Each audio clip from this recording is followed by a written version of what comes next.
காவிரி பிரச்சினைக்காக தீக்குளித்து உயிரிழந்த நாம் தமிழர் கட்சி தொண்டர் விக்னேஷின் உடல் சென்னை வளசரவாக்கத்தில் உள்ள அக்கட்சி அலுவலகத்தில் அஞ்சலிக்காக வைக்கப்பட்டுள்ளது.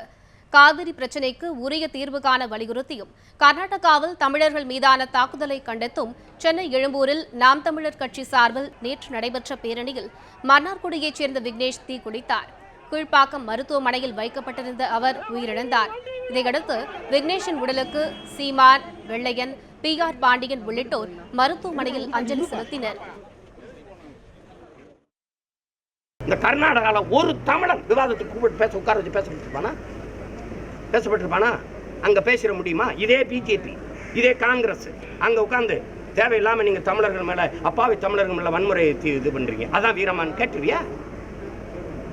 சும்மா இங்க உட்கார்ந்து இழப்புகள் இந்த மாதிரி விபரீதங்கள் சில சமயம் ஏற்பட்டது. இந்த மாதிரி முறுக்கேற்று பேசுறதுனால இது என்னங்க முறுக்கேற்று பேச்சிருக்கு?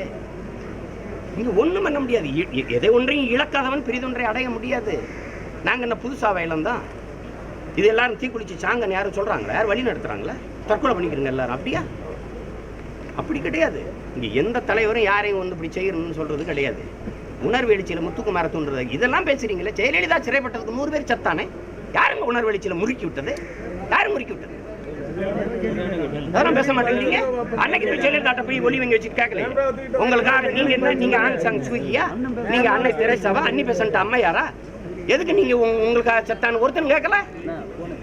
ஊழல் வழக்குல சிறைக்கு போன ஜெயலலிதாவுக்காக 100 தமிழன் செத்துருக்கான். அன்னைக்கு போய் யாரும் கேட்கல. என்ன மூளைச்சலவை செஞ்சு என்ன முறுக்கேத்துற மாதிரி ஜெயலலிதா பேசி தற்கொலை பண்ண வச்சாங்க. இந்நிலையில் விக்னேஷின் உடல் சென்னை வளசரவாக்கத்தில் உள்ள நாம் தமிழர் கட்சி அலுவலகத்தில் அஞ்சலிக்காக வைக்க காவல்துறையினர் அனுமதி மறுத்ததால் நாம் தமிழர் கட்சியினர் காவல்துறையினருடன் வாக்குவாதத்தில் ஈடுபட்டனர்.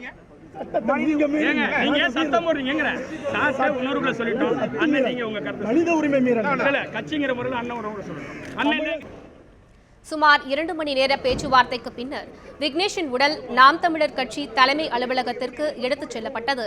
இன்று மாலை 6 மணி வரை விக்னேஷின் உடலுக்கு அஞ்சலி செலுத்த ஏற்பாடு செய்யப்பட்டுள்ளது.